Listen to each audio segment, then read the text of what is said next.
خبردار 7 جگہ بسم اللہ کبھی مت پڑھنا ورنہ انسان کافر ہو جاتا ہے۔ بسم اللہ الرحمن الرحیم۔ قرآن مقدس اللہ کی عظیم کتاب ہے، یہ برکت والی کتاب ہے۔ اس کی آیتیں مومنوں کے لیے شفا ہیں، اس کے ایک ایک حرف میں 10 نیکیاں اللہ نے مقرر فرمائی ہیں۔ قرآن مقدس دنیا و آخرت کی پریشانیوں کا علاج ہے۔ قرآن مقدس رحمتوں کا خزانہ ہے، لیکن اس عظیم رحمت والے خزانے سے مالا مال ہونا ہو تو پہلے سچے دل سے بسم اللہ الرحمن الرحیم پڑھو، پھر اس خزانے کو کھولو اور زیادہ سے زیادہ اللہ کی رحمتوں کو حاصل کرو۔ جب قرآن مقدس جیسی عظیم کتاب بغیر بسم اللہ الرحمن الرحیم کے نہیں کھلتی تو دوسرے جائز کام کی برکتیں بغیر بسم اللہ الرحمن الرحیم کے کیسے حاصل ہو سکتی ہیں؟ حضرت عثمان بن عفان رضی اللہ تعالی عنہ نے رسول اللہ صلی اللہ علیہ وآلہ وسلم سے بسم اللہ کی نسبت سوال کیا۔ آپ نے فرمایا یہ اللہ تعالیٰ کا نام ہے۔ اللہ تعالیٰ کے بڑے ناموں اور اس میں اس قدر نزدیکی ہے جیسے آنکھ کی سیاہی اور سفیدی میں۔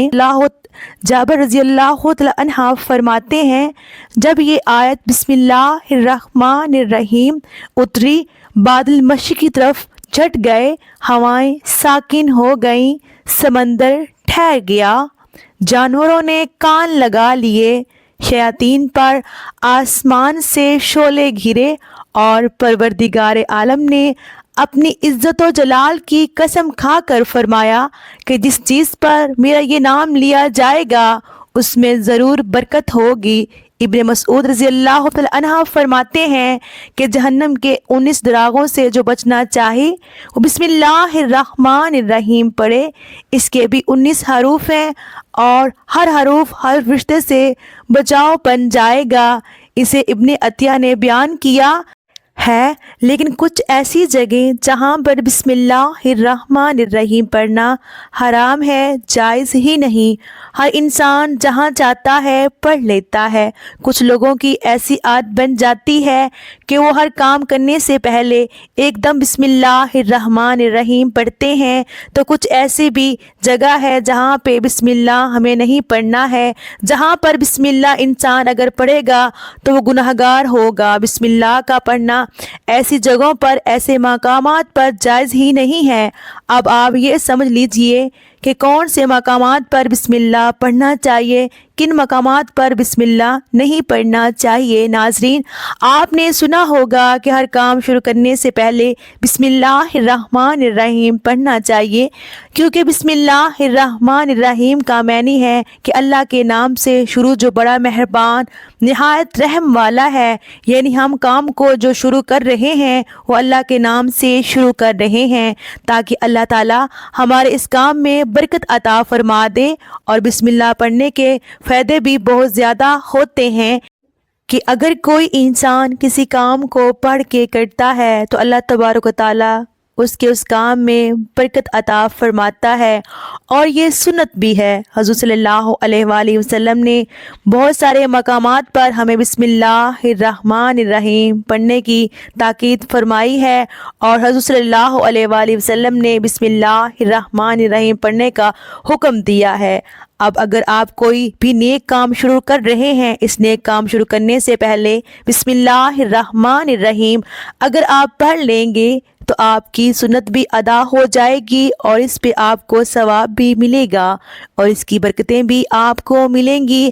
اگر آپ نے کسی نیک کام شروع کرنے سے پہلے بسم اللہ پڑھ لیا تو پھر انشاءاللہ اس میں آپ کا نقصان نہیں ہوگا، اللہ تعالیٰ خود آپ کا حامی و مددگار اور ناصر بن جائے گا، کیونکہ آپ نے اپنے اس کام کو اللہ کے نام سے شروع کیا ہے کہ ہمارا کام تھا کرنا، اور بندہ کیا کرتا ہے جو اس کے پاس میں ہوتا ہے۔ بندہ تو اسباب اختیار کرتا ہے، اور بندہ کر بھی کیا سکتا ہے، بندے کے ذمہ صرف اسباب کا اختیار کرنا ہے کہ آپ کسی کام کو کرنے سے پہلے سبب اختیار کریں کہ ہمیں یہ کام کرنا ہے، باقی آپ اللہ کے سپرد کر دیں۔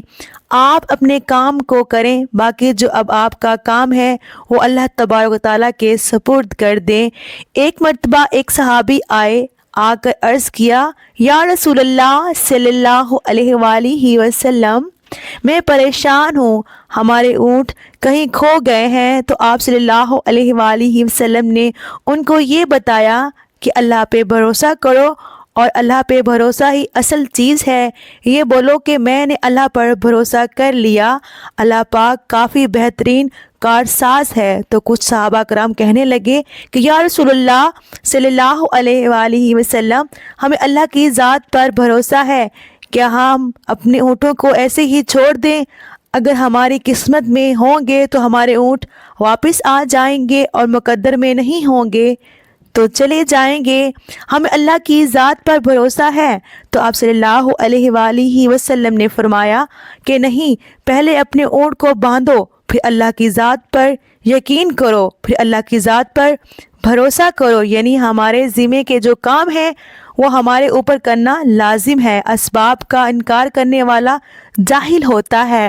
اسباب کا انسان انکار نہیں کر سکتا کہ نہیں ہم تو ہاتھ پہ ہاتھ رکھ کے بیٹھ جائیں گے، اب اللہ کھلائے، کیونکہ وہ رازق ہے، وہ ہمیں کھلائے۔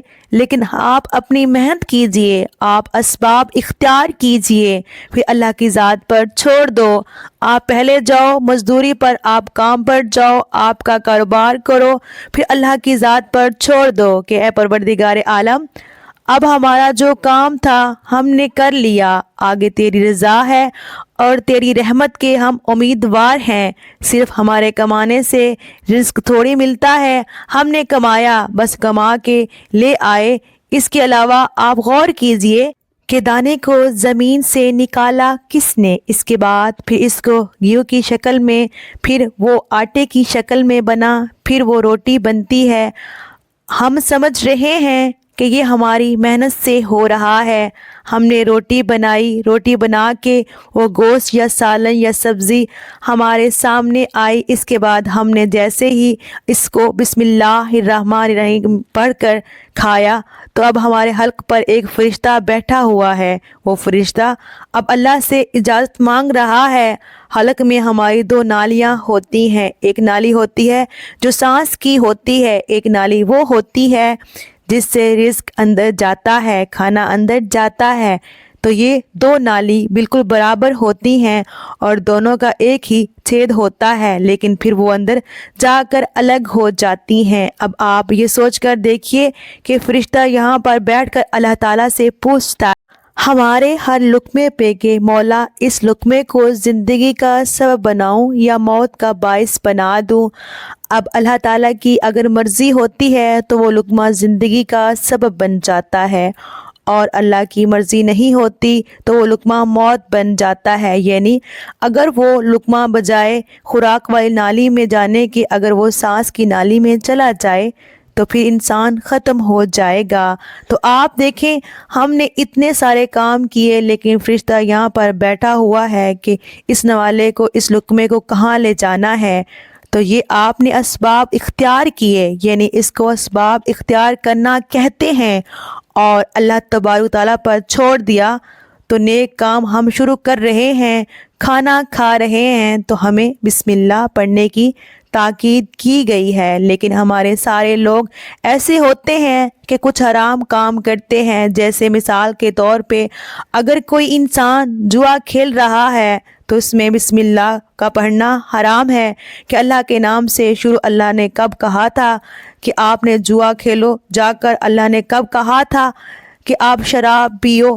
جا کر اللہ نے کب کہا تھا کہ آپ جھوٹ فریب مکر کرو؟ جا کر اللہ نے تو کہا ہی نہیں۔ ایک شخص نے بڑی عالی شان منزل بنوائی اور اس پر لکھا ھذا من فضل ربی، اور شیطان نیچے بیٹھا رو رہا ہے۔ تو لوگوں نے پوچھا تو کیوں رو رہا ہے؟ تو اس نے کہا کہ دیکھو میں نے اس سے جھوٹ بلوایا، فراڈ کروایا، ہم نے اس کی بلڈنگ فراڈ کر کے بنوا دی، اور یہ لکھ رہا ہے ھذا من فضل ربی، یہ میرے رب کا فضل ہے۔ محترم ناظرین، اللہ نے کہاں کہا تھا کہ جھوٹ بول کے کمانا؟ اللہ نے کہاں کہا تھا کہ ڈھونگ کر کے اللہ نے کہاں کہا تھا کہ فراڈ کرنا؟ تو مقصد صرف یہ ہے کہ شیطان تو ہر طرح سے انسان کو بہکاتا ہے، تو اس لیے حرام کاموں سے پہلے ہمیں بسم اللہ ہرگز نہیں پڑھنا ہے۔ ہمیں ہر نیک کام شروع کرنے سے پہلے بسم اللہ الرحمن الرحیم پڑھنا چاہیے۔